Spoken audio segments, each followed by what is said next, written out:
بسم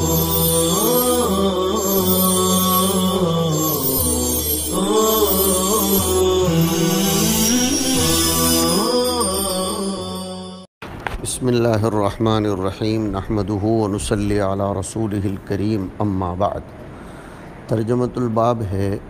عدد الصلاة بعد الجمعۃ فی المسجد، یعنی جمعہ کی نماز کے بعد مسجد میں کتنی رکعتیں بحیثیت سنت کے پڑھی جائیں۔ حدیث شریف سن لیجئے۔ اخبرنا اسحاق بن ابراہیم، روایت جاری عن ابی ہریرہ رضی اللہ عنہ قال قال رسول اللہ صلی اللہ علیہ وسلم اذا صلی احدکم الجمعۃ فلیصلی بعدہا اربعا۔ یہ ہے، دیکھیے،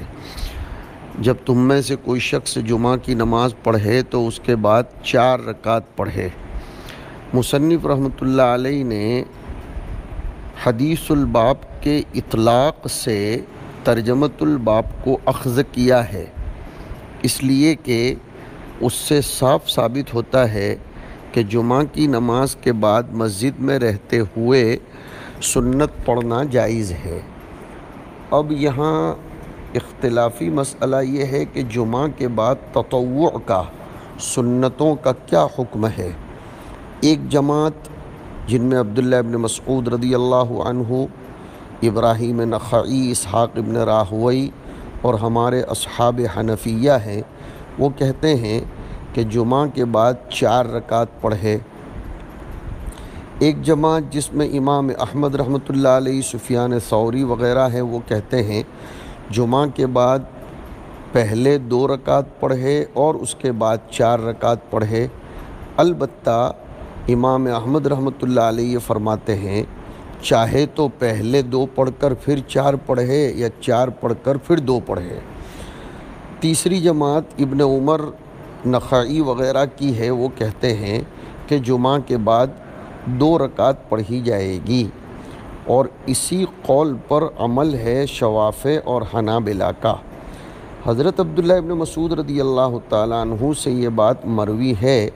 کہ وہ جمعہ سے پہلے بھی 4 رکعت پڑھتے تھے اور جمعہ کے بعد بھی 4 رکعت پڑھتے تھے۔ نبی کریم صلی اللہ علیہ وسلم سے اس سلسلے میں متعدد روایتیں مروی ہیں، اور حضرت علی رضی اللہ تعالیٰ عنہ سے بھی یہ بات مروی ہے کہ انہیں تو حکم دیا لوگوں کو کہ جمعہ کے بعد 2 رکعت پڑھو پھر 4 رکعت پڑھو۔ سفیان ثوری کا رجحان ابن مسعود کے قول کی طرف ہے۔ امام ابو داؤد رحمۃ اللہ علیہ اپنی سنن میں ایک روایت نقل کرتے ہیں ابن عمر رضی اللہ تعالیٰ عنہما سے کہ وہ جب مکہ میں تھے تو جمعہ پڑھتے تھے اور پھر 2 رکعت پڑھتے تھے، پھر 4 رکعت پڑھتے تھے، اور جب مدینہ میں تھے تو جمعہ پڑھ کر اپنے گھر لوٹ کر 2 رکعت پڑھتے تھے، مسجد میں تطوع نہیں پڑھتے تھے۔ فرمایا کیوں آپ ایسا کرتے ہیں؟ ارشاد فرمایا کہ جناب رسول اللہ صلی اللہ علیہ وسلم بھی ایسا ہی کرتے تھے۔ ظاہر بات ہے کہ حضور ایسا کرتے تھے، یہ لفظ فرمانا یہ روایت مرفوعہ کے درجے میں ہوگا۔ مدینہ میں یہ جو ثابت کیا جا رہا ہے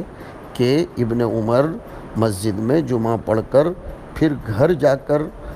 سنت پڑھتے تھے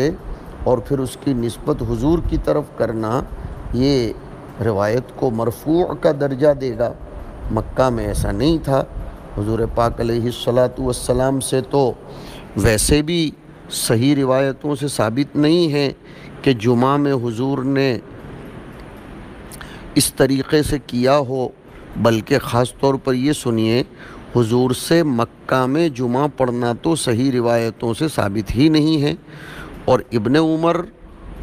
اس زمانے میں مکہ میں ہجرت سے پہلے چھوٹے تھے، لہذا اگر ابن عمر کی مراد اپنے فعل کو مرفوعاً ثابت کرنا ہے مکہ میں بھی، تو یہ بات مستبعد ہے۔ احتمال اس بات کا کہ انہوں نے حضور کو مکہ میں ظہر کے بعد مسجد میں نماز پڑھتے دیکھا ہو، یا جمعہ کی نماز مکے میں فتح مکہ کے بعد پڑھی ہو اور یہ بات منقول نہ ہو، اس لیے اس قسم کی توجیہ کرنی پڑے گی۔ ایک چوتھی جماعت یہ کہتی ہے کہ جس میں اس چوتھی جماعت میں ابن مسعود، علقمہ، نخعی اور امام ابو حنیفہ رحمہم اللہ ہے،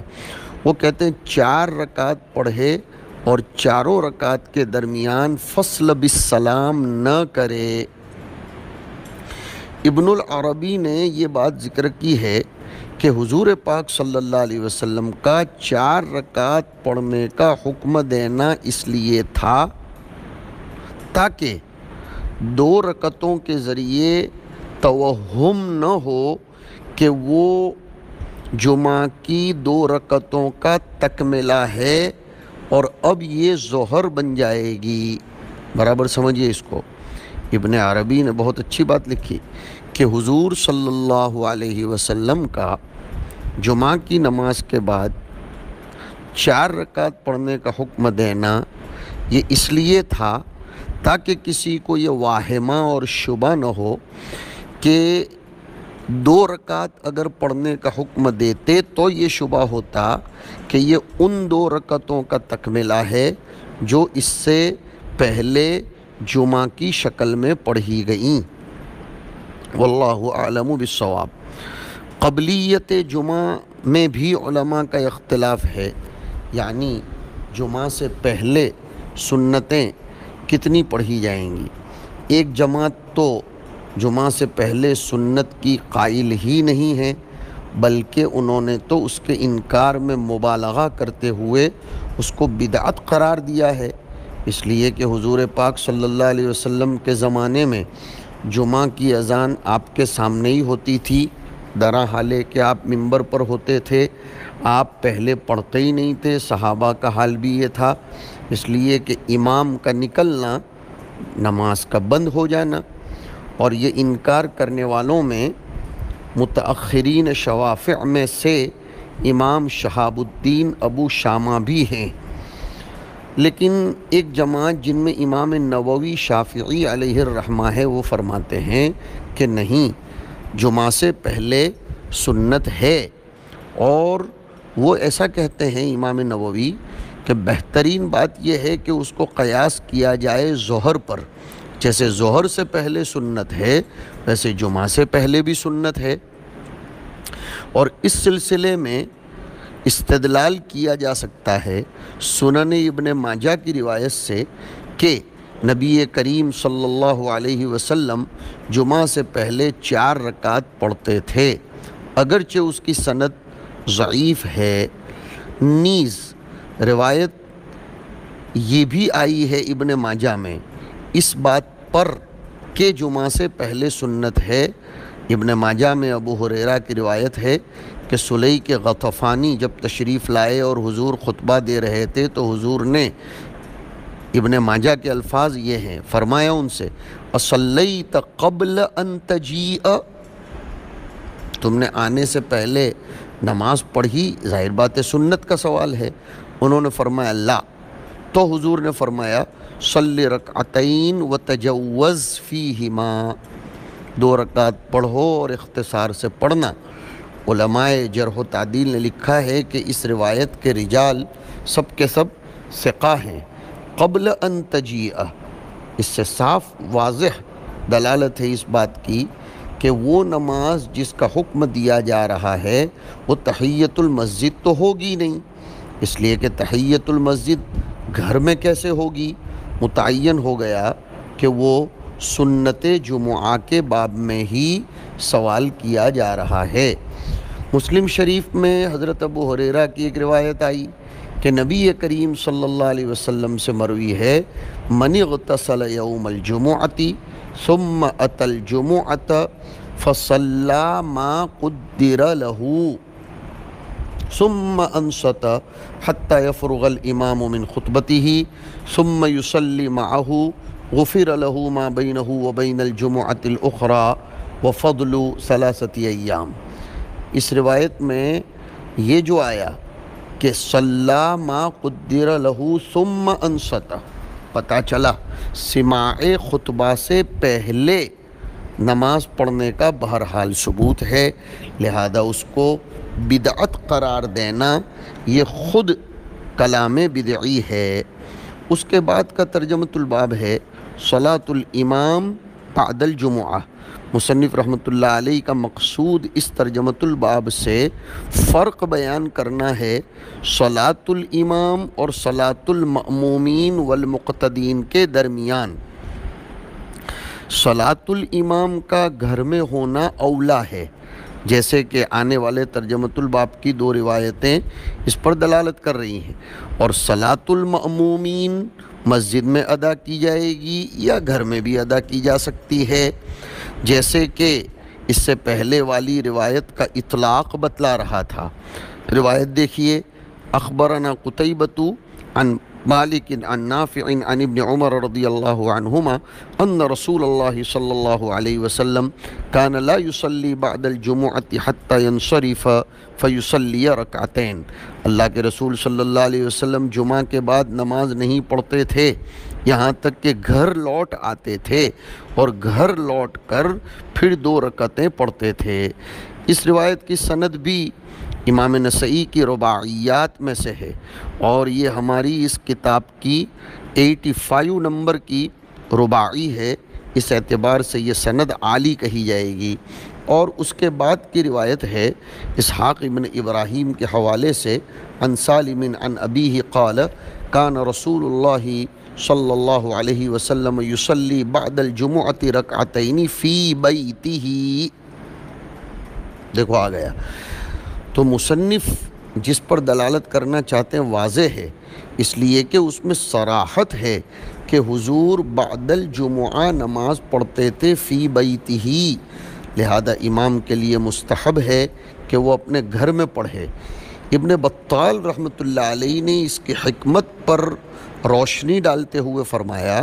کہ حضور بعدیہ نماز یعنی جمعہ کے بعد کی سنتیں گھر میں پڑھتے تھے۔ اس کی حکمت یہ ہے کہ جمعہ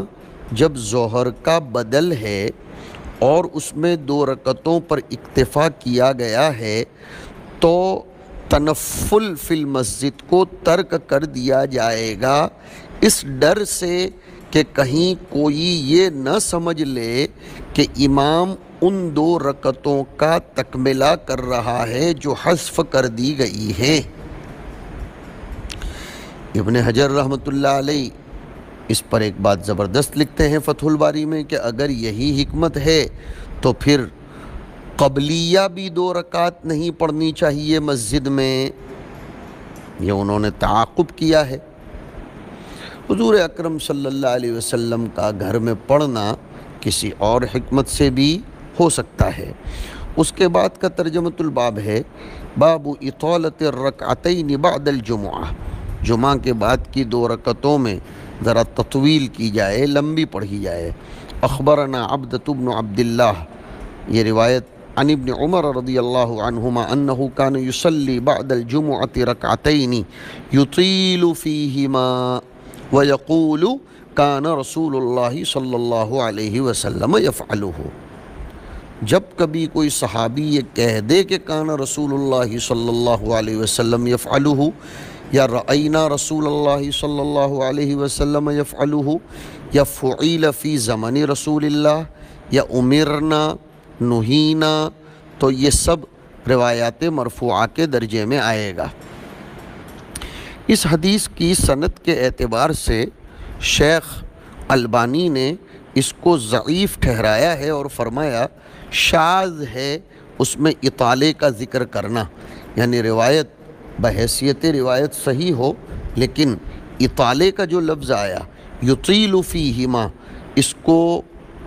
ناصر الدین البانی نے شاذ ٹھہرایا ہے، اور صاحب ارواء نے یہ لکھا ہے، ارواء الغلیل نے، کہ سند صحیح ہے، سند صحیح ہے، اور انہوں نے ایک روایت نقل کی، وہ یہ ہے کہ کان یغدو الی المسجد یوم الجمعۃ فیصلی رکعات یطیل فیہن القیام فاذا انصرف الامام رجع الی بیتہ فصلی رکعتین وقال ہکذا کان رسول اللہ صلی اللہ علیہ وسلم یفعل۔ اب صاحب ارواء الغلیل نے اس روایت کو نقل کر کے فرمایا ہے کہ اس کی سند صحیح ہے، لیکن وہیب نے ان کی مخالفت کی ہے۔ وجہ مخالفت یہ ہے کہ انہوں نے اطالت الصلاۃ قبل الجمعہ بیان کیا ہے، نہ کہ رکعتین کو بیان کیا، اور یہی درست ہے، اس لیے کہ اسماعیل ابن علیہ کی متابعت ابو داؤد میں اس سلسلے میں موجود ہے۔ لیکن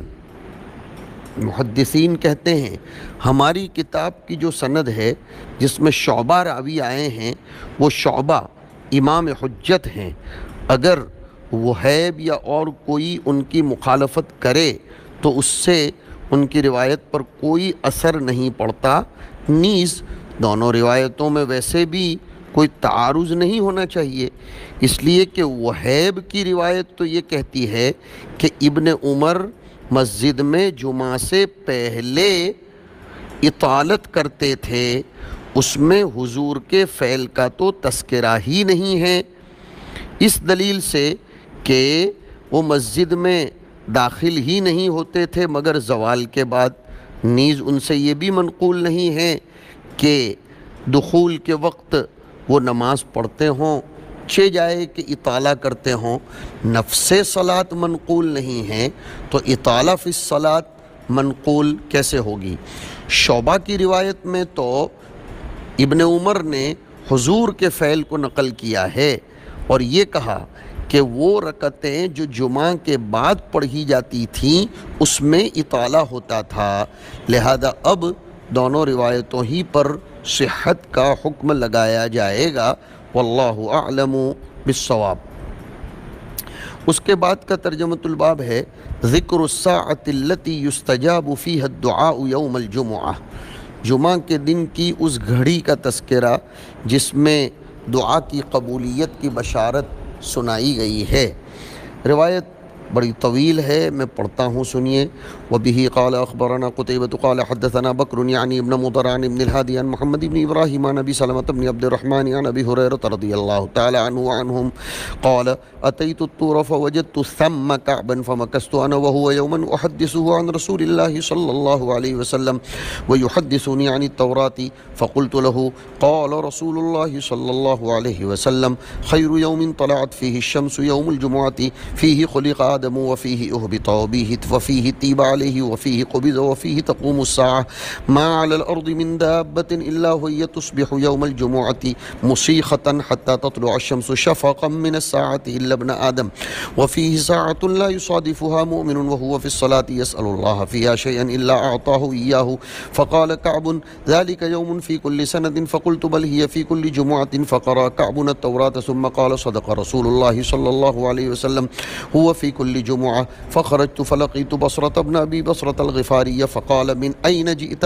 قلت من الطور قال لو لقيتك من قبل أن تأتيه لم تأته قلت له ولما؟ قال إني سمعت رسول الله صلى الله عليه وسلم يقول لا تعمل المطي إلا إلى 3 مساجد المسجد الحرام ومسجدي ومسجد بيت المقدس فلقيت عبد الله بن سلام فقلت لو رأيتني خرجت إلى الطور فلقيت كعبا فمكثت أنا وهو يوما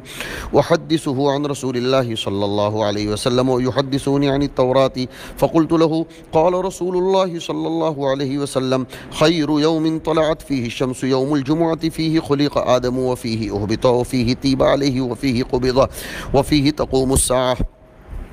ما على الأرض من دابة إلا وهي تصبح يوم الجمعة مصيخة حتى تطلع الشمس شفقا من الساعة إلا ابن آدم وفيه ساعة لا يصادفها عبد مؤمن وهو في الصلاة يسأل الله شيئا إلا أعطاه إياه قال كعب ذلك يوم في كل سنة قال عبد الله بن سلام كذب كعب قلت ثم قرأ كعب فقال صدق رسول الله صلى الله عليه وسلم هو في كل جمعة فقال عبد الله صدق كعب إني لأعلم تلك الساعة فقلت يا أخي حدثني بها۔ اب ترجمۃ الباب آ رہا ہے۔ قال هي آخر ساعة من يوم الجمعة قبل أن تغيب الشمس فقلت أليس قد سمعت رسول الله صلى الله عليه وسلم يقول لا يصادفها مؤمن وهو في الصلاة وليست تلك الساعة صلاة قال أليس قد سمعت رسول الله صلى الله عليه وسلم يقول من صلى وجلس ينتظر الصلاة فهو في صلاته حتى تأتيه الصلاة التي تليها قلت بلى قال فهو كذلك۔ زبردست طریقے سے استدلال کیا گیا ہے۔ روایت میں بہت سی باتیں تو مکرر ہیں، صرف یہ آخری ٹکڑا ہے کہ عبداللہ ابن سلام رضی اللہ تعالیٰ عنہ کہتے ہیں کہ ہر جمعہ میں ساعت استجابت آتی ہے۔ وہ ساعت کون سی ہے؟ فرمایا وہ ساعت، وہ گھڑی جمعہ کے دن غروب شمس سے پہلے پہلے کی ہے، یعنی مغرب سے پہلے۔ ہمارے اکابرین اور اسلاف کا جو معمول ہے کہ جمعہ کو مغرب سے پہلے مسجد میں جلدی جا کر دعاؤں میں مشغول ہونا، اور استدلال اس طریقے سے کیا گیا ہے کہ ایک روایت میں تو حضور نے اس ساعت استجابہ کے بارے میں اس کو مقید فی الصلاۃ ٹھہرایا کہ وہ ساعت جس کو بھی مل جائے لا یصادفها مؤمن، درا حالے کہ وہ نماز میں ہو تو اس کو وہ گھڑی حاصل ہو جاتی ہے اور اس کی دعا میں قبولیت کی جان پڑتی ہے۔ تو سوال کیا گیا کہ جمعہ کے دن مغرب سے پہلے تو جب دعا کی جائے گی تو وہ دوران نماز تو ہوگی نہیں۔ شاندار استدلال کیا گیا کہ انتظار صلاۃ فی الصلاۃ تو ہے، حدیث میں فی الصلاۃ کی قید ہے، اور یہاں انتظار صلاۃ بھی فی الصلاۃ ہی سمجھا جائے گا۔ اس روایت میں کعب احبار کا تذکر آیا ہے۔ کعب ابن ماطع الحمیری المعروف بکعب الاحبار ثقۃ مخضرم، یمن کے تھے، شام میں جا کر بس گئے تھے اور سیدنا عثمان کی خلافت میں انتقال ہوا تھا، 100 سے زائد عمر پائی تھی۔ ایک بات تو یہ ہے جمعہ کے دن کی فضیلت بالنسبت لایام الاسبوع ہے، اور یوم عرفہ کی یا یوم نحر کی فضیلت بالنسبت لایام السنہ ہے۔ پھر روایت میں حضرت آدم کے انتقال کو بھی جمعہ کے دن ٹھہرایا ہے۔ ایک قول یہ ہے کہ حضرت آدم کی تدفین ہندوستان میں ہوئی، اس زمانے کا ہندوستان بہت بڑا تھا۔ ایک قول یہ ہے کہ مکہ میں غار ابی قبیس میں ہوئی، اور ایک قول یہ ہے کہ بیت المقدس میں ہوئی۔ جمعہ کے دن انتقال کو مزیت جمعہ میں شمار کرنا اس طور پر ہے کہ حضرت آدم انتقال ہوتے ہی جنت میں تشریف لے گئے، اور قیامت کے قائم ہونے کو بھی مزایا یوم الجمعہ میں شمار کیا گیا، اس لیے کہ اس میں مومنین کو 2 بڑی بڑی نعمتیں ملیں گی۔ نمبر 1 نعیم مقیم کا وصول، اور نار جحیم میں ان کے اعداء کا داخل کرنا، یہ بھی مستقل ایک نعمت ہے۔